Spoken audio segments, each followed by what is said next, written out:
Hardware to Save a Planet explores the technical innovations that are giving us hope in the fight against climate change. Each episode focuses on a specific climate challenge and explores an emerging physical technology solution with the person bringing it into reality. I'm your host, Dylan Garrett.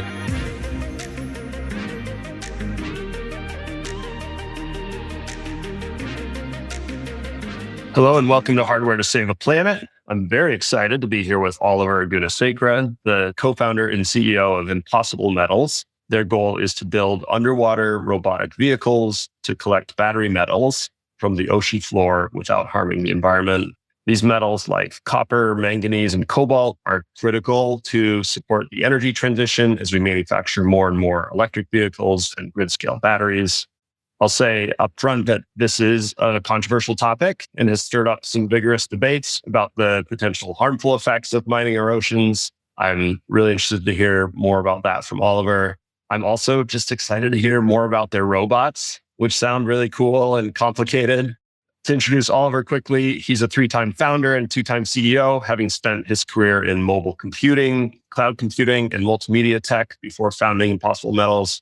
To pick just one highlight from his background, while he was running mobile at ARM, the semiconductor company, ARM's mobile market share grew from 0% to 95% in about a decade, which is pretty insane. In addition to his entrepreneurial and business growth success, he also has technology cred with an electrical engineering degree and multiple patents. Oliver, it's awesome to have you on the show. Thanks for joining.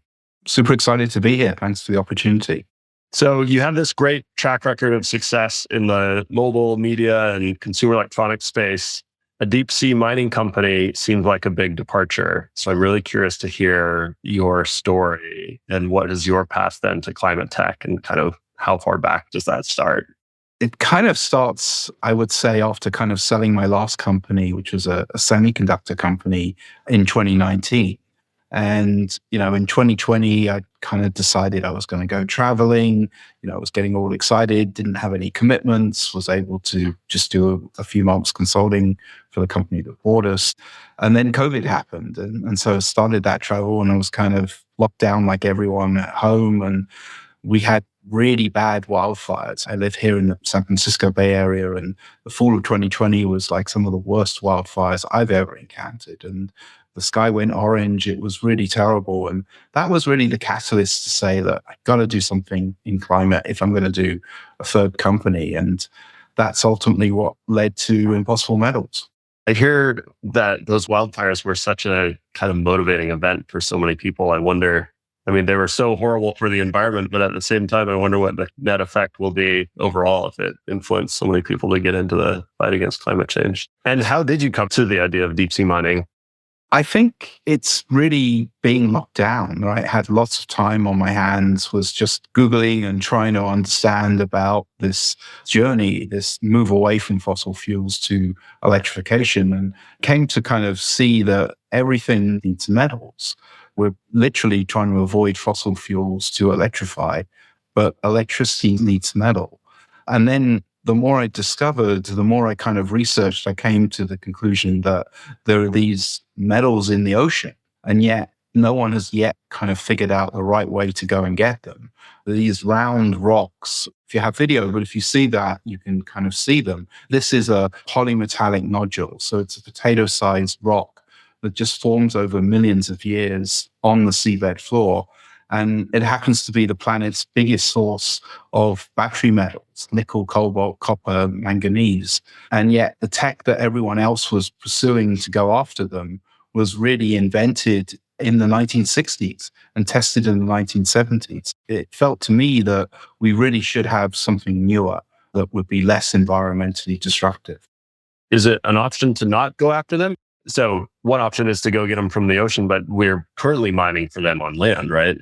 We are, but there are immense challenges. So if you read the analysts' reports, we need something like 500% more mining to just allow this electrification over the next few years.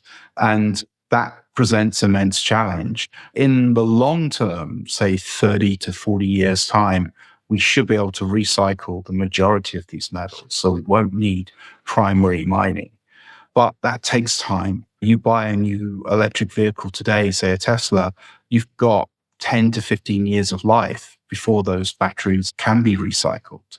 And then some people are considering a second life where the batteries now get put into, say, a grid storage application where they can still work perfectly well. So that could add another 10 years. So unfortunately, recycling doesn't move the needle in the short term, although it will in the long term. And so we have no choice but to get this metal out of the ground. Today, we happen to go to places where there's huge amounts of life, there's huge impacts to humans. That's typically in Indonesia and Africa. And I think we should actually harvest them from where there is the least amount of impact, the least amount of biodiversity and biomass that is impacted by the mining. And that's really why we've designed this technology in a way that we can do this mining with the least impact. Let's get into that because I think and I had this experience actually when I told somebody I was doing a podcast with you, they said, why would you support a deep sea mining company? And I think there's this very high level reaction from people that this is not going to be good for the environment. So I'd love to hear the perspective that it is actually better for the environment than our alternatives and how you kind of ensure that it is. I mean, the first thing to say is that mining is essential to civilization. If it's not mined or if it's grown, I mean, it's basically the reality that everything around us is either grown or mined. And so there is no civilization without mining. We use it everywhere, all the products. And so we have to get these metals from somewhere. As I said, recycling long-term substitution, some people say, well, maybe we should try to use alternatives. But there are always compromises. There are different chemistries in a battery, but that means you give up significant energy density. So you could move to an iron phosphorus-based chemistry, which might be really good for a low-cost vehicle, very short range, but you lose a third of the range by doing that. So I don't think there are real practical substitutions that make sense. And then others will say, well, we should cut them off. We should have just one car here in the States per family, not multiple cars. But that's just not practical. We don't have the infrastructure, the transport infrastructure to do that. And it ignores the developing world, places like Africa and India and China, where people are coming out of poverty. And we're saying to them that they can't own a car, they can't have air conditioning. All of this needs metals. So I think the idea that we can drastically reduce demand is not practical. So you're really left with the choice of having to get them out of the ground somewhere. And the places that we go today are really rich in life. I mean, nickel, the majority of the world's nickel that is mined today that ends up in EV batteries comes from Indonesia, but it comes from the rainforest, literally right below the rainforest. So you have to deforest a massive area, huge amount of carbon sink that is removed, biodiversity, biomass, all destroyed. And then you have the social impacts. You have a lot of people that live in those areas that are then forced off their land. There's a lot of the processing that goes on with harsh chemicals, with acid. It pollutes the water. It affects the fishing. In places like Africa, a large percent, maybe a third of the cobalt that's mined in the Congo is done with artisanal mining. It's humans actually doing the mining, often teenagers. And unfortunately, there are a lot of injuries and deaths. So the people that would say, oh, we should absolutely not do deep sea mining, they are implicitly saying yes to the mining that we do today, and in fact, much more of it. And so there are consequences. And then the seabed should be protected. It has very, very unique biodiversity. But from a biomass standpoint, it's relatively low. We know for a fact that on the deep ocean, there is no plant life. There's no sunlight that reaches. So there is forms of life that live down there, but it's relatively small. In fact, if you measure the biomass by weight, 70% of it in the deep ocean is bacteria. And bacteria doesn't weigh very much. So it kind of shows you how little deep sea corals or sponges or other forms of life are down there. But they are very, very unique. And so our collection technology uses AI to detect them and avoid disturbing them. So you mentioned that the technology other companies are using or maybe proposing to use was developed a long time ago. What do those kind of alternative ways that aren't as environmentally sensitive look like? Yeah, literally, you can kind of read the patents from the 1960s that involve this dredging architecture. These dredging machines are basically big tractors that get lowered to the seabed floor, and they literally vacuum up the seabed and they pump it up to 4 miles to the support vessel, where they then dewater the sediment and the water from the nodules, the actual resources, and then they pump that back down into the ocean. So it's a pretty environmentally destructive process because anything in front of the tractor will be destroyed. And that includes all of the bacteria that lives in the seabed, the actual sediment. That's actually where most of the life is. And so that's, I think, the primary reason why others are opposed to this is that that's very environmentally destructive. It also generates sediment plumes. These are the big clouds of sediment that travel in the ocean because of the tracks and because of the injection of the water. We've really architected our system to avoid all of this. We took all of the concerns that people had around the dredging and really architected a robot that would avoid them. And so we think it's significantly different impact. And can you say just quickly how it avoids those issues? First of all, I would say it's a parallel fleet of robots. So to get the throughput, we use multiple robots, but each robot is launched from a transport ship and then it's untethered. So the technical term is an autonomous underwater vehicle, or an AUV. And it's battery powered. It has no tether. It has no cable or connection. And it descends to the deep ocean. And now it hovers above the seabed floor, about a meter above the seabed floor. And it turns on its lights and uses stereo cameras to look at the seabed. And it then calculates where the nodules are and detects any life that might be on them. If we don't detect the life, it then operates its array of robotic arms to actually pick up each of the rocks one by one and store them internally. Once the payload's full, the vehicle uses its buoyancy engine, which is again battery powered, to float to the surface, where an automated crane recovers the vehicle. The payload is emptied, the battery is swapped, any maintenance is performed, and now the vehicle can be redeployed. You're not dredging, so you're not digging up all of the sediment where all this bacterial life is. You're picking up nodules off the seafloor, and you're avoiding the nodules that have life, that have some form of visible life on them. That's exactly right. People listening should look this up too, but it looks like just kind of all these, like you said, potato-sized rocks sitting on the seafloor. Is it really like that, where you can just go down and kind of pluck them off the floor like that? Yeah, they just lie in massive quantities on the seabed floor. On the environmental impact side, I imagine a lot of the concern is from sort of the marine biology community looking at the knock-on effects of damaging these ecosystems. Have you had people look at your approach versus this old school dredging approach and gotten opinions from that community? So we're working with a team of marine scientists to kind of help inform the design of the vehicle. We just concluded our first deep water test. And that was something that we kind of did on our own just to make sure the vehicle could function and operate at these depths. But next year, we are planning a full mining test. And that would have a range of scientists on board to actually measure and publish on the impact. But given that our vehicle doesn't land, given that it uses its AI and it picks up one by one, it's pretty clear to us that the impact is going to be a lot less. Right. It's kind of intuitive, especially compared to the dredging approach. Did you know when you started down this path how much controversy there was around this? Didn't quite know as much. It's become very, very polarizing. And I kind of get it. Like, we've destroyed a lot of the land.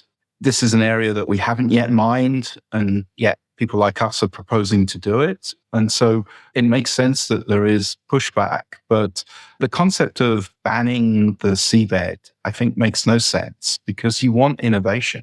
You want people to figure out how to mitigate the negative consequences. And, a ban would just stop all of that. And it would encourage more mining on land. And so I would say the primary effect of climate change, well, the first effect will be in the ocean. It will be temperature rise. It will be sea level rise. We're seeing that. And so it's the front line. And so if we don't access these metals, we won't be able to electrify. It will continue to be too expensive to buy things like an EV. We can potentially lower the cost significantly of EVs. And so it's a complex argument. And should we continue to go to a place where we have the highest amount of impact, whether it's environmental or social, to get these minerals? Or should we go to a place where we will not have the lowest amount of impact? I think it's pretty obvious. How big is the prize? Do we have any good estimates of how much of the metals we need are on the seafloor? It's been estimated that there's something like $100 trillion worth of these metals. So huge quantities. Each permit area, and there are about 40 that have already been awarded. This is what's called exploration. So this is the precursor to production and is where you get to study the resource. You get to understand what exactly is down there, what's the economic value, where it is, but also you do all the environmental work, the baselining, what lives, what would be impacted. And so we know from these studies that there is huge quantities, probably enough metal to electrify every form of transportation for the next 100 years. And, one of the things I'm excited about is that I believe that once deep sea mining scales, let's say 2030, I think we will automatically stop any new mines on land because our cost base is going to be significantly less, our resource size is much larger, and environmental impact will be a fraction. So I think that will be a real positive because, as I said, what happens today in Indonesia and Africa is not good. It's actually going to be cheaper to get it off the ocean floor than on land. Yeah, I wrote a blog post on this, and it doesn't seem obvious, but it's to do with two primary reasons. The first reason is the grade of the ore. So on land, when we were going after nickel and copper 200 years ago, we could find 20% grade, which was incredible. You dug up the ore, 20% of it was the valuable stuff, 80% was waste. These days, all that good stuff has been completely mined. And so what we're left with is really low grade, especially for new mines. So there are plenty of new mines in the process of getting permitted that are still a few years away from production that are at the 0.2%. So 99.8% of what you dig out the ground is waste. And so that really hurts your economics because you're just going to remove so much more material. In the ocean, because we haven't mined and because we have 4 metals in one and you can get a byproduct credit for those additional metals, we end up with a nickel equivalent grade of 3.2%. That is huge. That can be up to 16 times higher grade than what you find on land. And that drastically helps our unit economics. The second biggest driver of unit economics is infrastructure. A new mine on land, by definition, is going to be remote. Anyone local has already been mined. So it's going to be a long way north in Canada, right in the middle of Australia, or in the middle of Africa. And there's no infrastructure. So you have to build a road, you have to build a highway, you have to build a village for the workers, you have to build a power plant or connect to the grid. All of this adds significant cost and time. And so because of that, the land-based mines become very, very expensive. Now, in the ocean, we just reuse ships and ports. This is the infrastructure that's globally been around for a long time. The vast majority of all goods move over ships and ports. It's a very well-developed infrastructure. We don't have to invest in it. And so those two together, the high grade and the lack of the need of new infrastructure, is what drives our unit economics. And so we're very confident that we will be like the lowest cost producer for these metals. And that ultimately will mean that mines in Africa and Indonesia will not start. I mean, mines that are in production, they'll continue, but it just won't be economic to create a new mine on land for, say, nickel and cobalt. And just from a pure cost perspective, if you take the environmental impacts away, it feels like that dredging approach that you mentioned would be more cost efficient than the robotics approach. Is the bet that those operations won't get permitted because of their impact? No, we actually think we're 25% less expensive than the dredging. And the reason being is that the dredging architecture needs a dedicated mining ship. because this dredger is so big and the fact that it has a riser pump and it has to operate all of this as well as the dewatering, you basically need a dedicated ship just to manage the mining operation. One of the, I think, really brilliant things we did in our architecture was eliminated that ship. So we retrofit our own crane onto a bulk transport ship. And that way, we don't need a dedicated mining ship. And that's a lot of money, talking hundreds of millions of dollars for these dedicated mining ships. So that's why when we've done a techno-economic comparison at the same rate of production, we're about 25% less expensive. I was going to ask about how you arrived at this particular architecture and what that process looked like for you. When we started the company pretty early in 2020, we kind of took a blank sheet of paper and said, let's break this into first principles. And we really broke it down into 3 levels. So the first level was, how do you actually physically pick up the nodules, the rocks off the seabed? The second level was, how do you get them from the seabed to the ship? Because that can be up to 4 miles of water. So that's what we call the vertical transport. And then the third level, they're 4 miles deep. It varies, but that's a typical depth. So in meters, it's around 4,000 meters, but they can go as far as 6,000. So 6,000 meters is almost 4 miles. So pretty deep. So the second level of our blank sheet of paper was the vertical transport.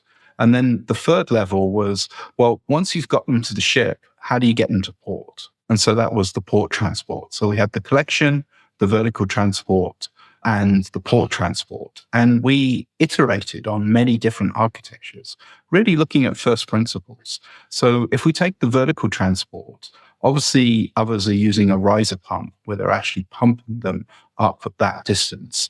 We considered the lift bag, we considered the ballast, we considered a skip lift, a mechanical lift type system. We considered many different ways that you could move the material up and down the water column. But we ultimately selected using the payload of the robot as the mechanism because it provided some efficiencies of like getting the vehicle back every mission so that we can recharge its battery, in this case, swap the battery and unload its payload. That's basically what we did. And we had a techno-economic model for each of the architectures that we dreamt of. We tried to then assess what would be the cost associated with that. Ultimately, it's like, what does it cost to get a ton of nodules to port? And so that was the key driving metric of trying to keep that cost down. And then the second comparison was, what is the environmental impact? Obviously, having a riser pump system that uses lots of energy, generates lots of noise, and then has a discharge would score pretty negatively on the environmental side, as would a drop weight, because you'd have to physically drop the ballast each time. And so that was another scoring that we used in coming up with the architecture. And with this architecture, can you lay out some of the big challenges of designing and manufacturing a robot that goes 4 miles deep and picks up potato-sized rocks off the bottom of the ground and then floats them back up to the ship? It sounds like there's probably a lot there. The ocean's a hazardous environment. I mean, it's challenging to design technology that operates in the ocean. You have the salt water that is very corrosive. You have to use specialized metals to deal with that. You have the pressure, just dealing with the pressure that at 6,000 meters, you're 600 times the atmosphere. So unless you build all of your sensitive components and put them inside a pressure container, they will implode. So we use a lot of titanium, we use glass. These are materials that are specifically designed to be able to survive that pressure. And without that, the whole vehicle would implode. You also have an environment in the water where radio waves basically don't work. So the way we communicate is using an acoustic modem. The technical term is a USBL, ultra short baseline. And it's a way of communicating acoustically, but it's super low bandwidth. We're lucky if we get 1 kilobit a second. At 6,000 meters, we might be looking at 12 seconds latency and pretty poor bit error rate. So we get a lot of noise on the communication. So it's a system that is, not 100% reliable. So we have to design our robots to work fully autonomously. And then if and when they get communication, they communicate. So if we can talk to the vehicle every 30 seconds or so, that's a great result, where it can give us basic information like its status and position. And again, GPS obviously doesn't work, it's radio waves, but we can create our own GPS equivalent using these acoustic modems. So we can triangulate and that way calculate a 3D position of the vehicle, combined with, we have a huge array of sensors on board as well to help understand where the vehicle is. How do you triangulate? Seems like you just get one point. It's basically the same as GPS, right? You measure how long it takes for the acoustic communication to come. And by doing that, you can triangulate as long as you have multiple points. So if you're working in a small system, you would put beacons down that are at known locations. But as you get a bigger fleet, each of the vehicles itself, although they're in motion, is a point. And if you have enough of them, you can get quite good accuracy. In addition, the vehicle has a DVL, which stands for Doppler velocity log. So that gives us altitude. So it uses sonar to calculate about a meter accuracy from the seabed floor. So that gives us quite good altitude. We have pressure sensors. We have a very sophisticated INS, inertial sensors, optical gyro, that detects very tiny movements. And so that again can help us do kind of dead reckoning. And by fusing together all of these sensors, we can get pretty good accuracy. Is your team built from people who have experience in deep sea robotics and navigation? Yeah, absolutely. I mean, my co-founder and CTO and now COO, Jason Gillingham, he ran his own underwater robotics and sensing company called 2G Robotics for 13 years. And so he's got a lot of experience of building these types of systems. And we've also hired a number of people that have worked on other autonomous underwater vehicles. How does the life detection work? Is it purely computer vision, looking for sort of object classification? Yeah. And in fact, it's the same vision system that we use to pick up the rocks. So because we're picking them up one by one, we had to design our own style of delta arm. So there have been plenty of subsea manipulators, robotic arms, but they were typically designed for slow speed, high torque, picking up a sample, operating a valve. We needed speed. So actually the first thing that we built as we went through Y Combinator at the end was this high speed arm in a tank that was driven from the vision system. So the idea here is that this is a delta arm where the actuators are actually off the arm. And that allows speed. So these are often used in factories where you need to move, say, a battery or something very, very quickly. And unlike, us, where our muscle is on the arm, if you move the muscle or the actuator off, you can have much faster speed. And so that was the type of arm that we designed initially. And then we're driving it through a stereo vision system.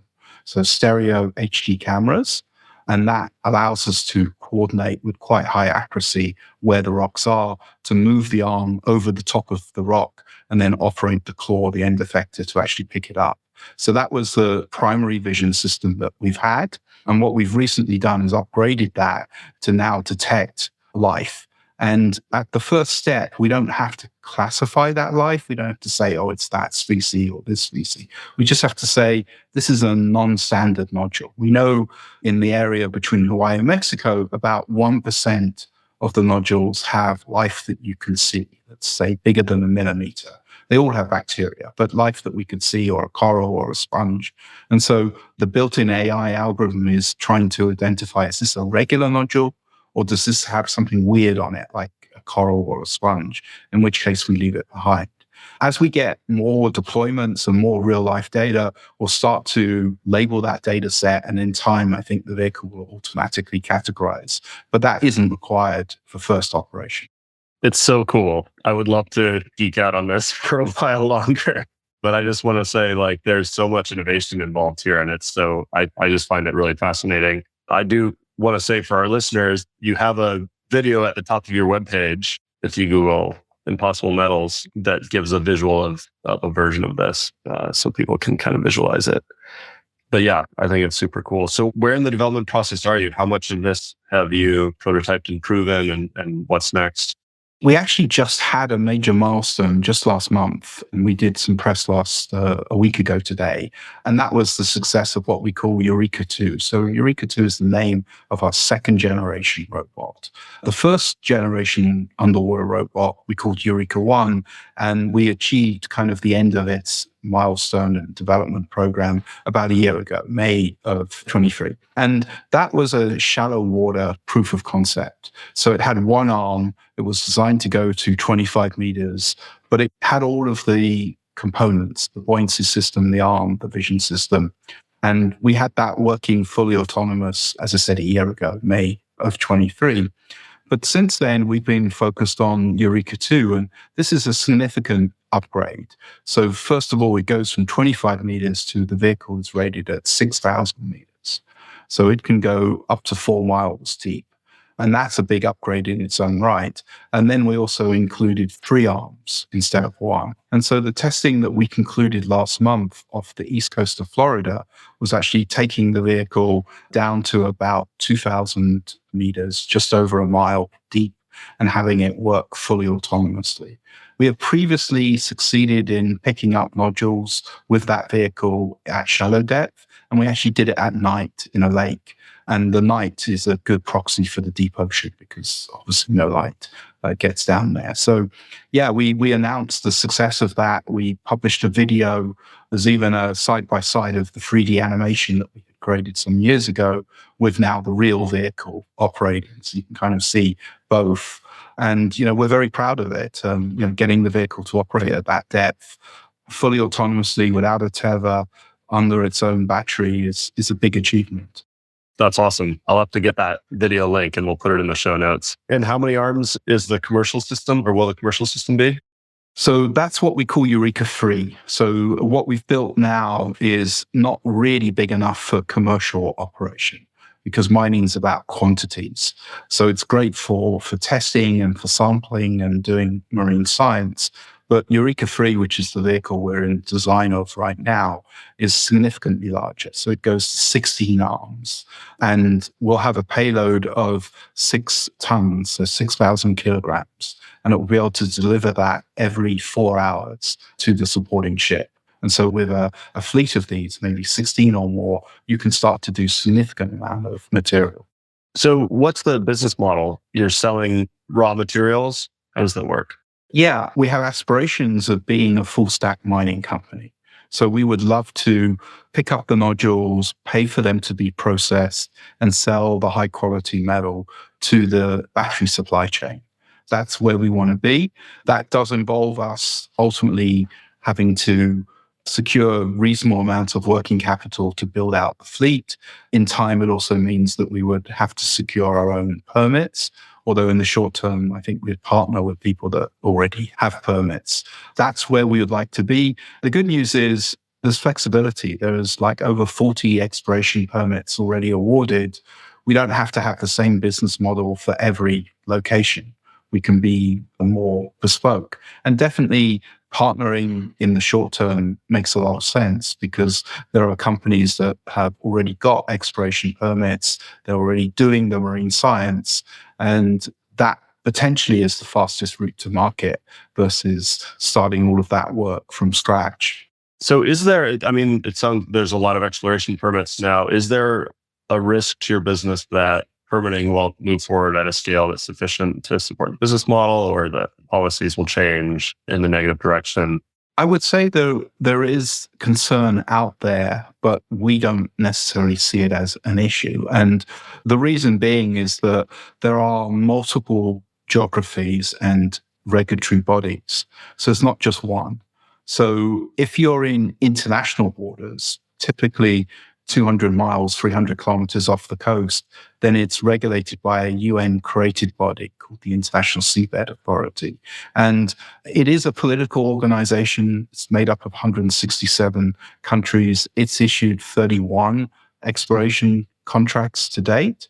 And it's close, but hasn't yet finalized its exploitation, which is the actual production rules. It had a meeting. It meets 2-3 times a year, made up 167 countries, and it was debating the finalized consolidated text. And so that body has said they intend to finalize their work next year. It's possible it could be delayed, but it is a law. The UN law of the sea kind of says we will do mining. This body will regulate it. So it's pretty hard to kind of undo that, although it could be slightly delayed. But there are then a dozen or so countries that have these resources within their own exclusive economic zone. And so that then means that deep sea mining is more like land-based mining, where the country writes the rules and issues the permits. And probably the country that is the most advanced is the Cook Islands. It's a small country. It's close to New Zealand, 15 islands, very small number of citizens, but yet they have a big focus. They've established their Seabed Minerals Authority, which is their regulator. 2 years ago, they issued 3 exploration permits. And it's estimated they have something like $10 billion worth of minerals in their waters. And this country is made up of 15,000 people. And it's not a very rich country. And it's directly, most of its industry is tourism today. So, that could have a material difference to them. And they're also the front line against climate change. If sea level goes up a meter, I think a large part of their country disappears. And they don't necessarily today have the resources to build sea defenses. So for people that would say that sovereign country should not do deep sea mining, I think that's not reasonable, right? They have this huge resource. They need it to protect themselves. So again, I think they're doing an extremely good job of being very diligent, looking at the science, doing the exploration work, and then they'll make a final decision. But I'm pretty confident that they will feel that it can be done in a responsible way. Yeah, it's interesting. What does keep you up at night? What are the biggest challenges or risks you see moving forward? I think capital intensity. We will need to build a fleet of these robots. If we wanted a fleet of, say, 16, and we wanted the money to operate them, charter a couple of boats, and 16 is a nice number because that kind of gets us to break even. But that's about $100 million. Now, it's break even for maybe 20 years. So that capital invested would then give you about 100 million every year for the next 20 years. But so I think it's a pretty good investment, but still that's not a tiny amount of money to raise. Now, of course, we could choose to operate a fleet of 2 or 4, significantly less, let's say 20 million or so, but that would be loss making. And so I think from the technology's point of view, I kind of think we've de-risked it with the trial that we did last month. The vehicle is operating. We just now have to build a bigger vehicle with more of the components on board. On the regulatory side, I feel that's coming together quite nicely. It's really the capital that is probably the biggest concern of how do we raise not what we need right now, but in a year or two's time. And would that be kind of venture capital investment, or how do you plan to finance that? My preference is not to use equity because that's obviously somewhat of the most expensive type. So I think the best way to finance that is with offtake financing. So offtake financing is where you sell the offtake, the metal, to a battery or automotive customer. And ideally, they give you the money 18 months to 24 months before you actually deliver. So you can use that capital to build out the fleet and start going. And the reason they might do that is 2 reasons. One, you guarantee them supply. And as the market gets tighter, just getting access is a challenge. And 2, because you're getting the capital up front, you can offer a discount. So they get a discount over the traditional metal price. And if you look at the automotive supply chain, there's probably over 24 deals like this that have already been done, not for deep sea mining, but for land-based mining. Some with larger companies, some with junior miners, which are a bit like us that are still a few years away from production. So I think that's a reasonably good way to finance that. Of course, government finance, non-dilutive grants, loans could be an interesting mix. And given the focus on critical minerals, here in the States of trying to get independence, I think there's a decent chance we will be able to attract government money to build out this fleet in the future as well. I mean, it feels like a really good opportunity for those offtake agreements. It's cheaper, if I understand right. And it's something everybody knows they're going to need, or all these companies know they'll need, or have pretty high confidence they're going to need. Whereas I think some of these other, it's not like you're asking for a green premium and for people to be buying based on a future expected regulatory pressure or something like that. Right now, you see a lot of mines in Australia and Canada kind of shutting down and going into maintenance because the metal price is a commodity and it's pretty low. Because the Chinese producers in Indonesia that have far less environmental requirements are able to really bomb the price. Fortunately, we believe our price will be even lower, our manufacturing or production cost. So that gives me margin to play with to kind of do these types of deals. And what kind of time frame do you hope to be at that scale? So on the technology side, we would like to be ready in 2026. So, next year we want to test the full-size vehicle, one of them. That's really what our Series A is focused on. That's what we're fundraising for right now. So that builds one of these vehicles that's full size and tests it. And once that's done, it's about deploying a fleet of them. As I said, could be 16, could be 4, and getting those operational. Now, that's dependent on the permits, but that's why we want to partner with people that already have permits so that the exploitation or production permit could be issued in the same 2026. I wish we had more time. I think it's amazing what you're doing.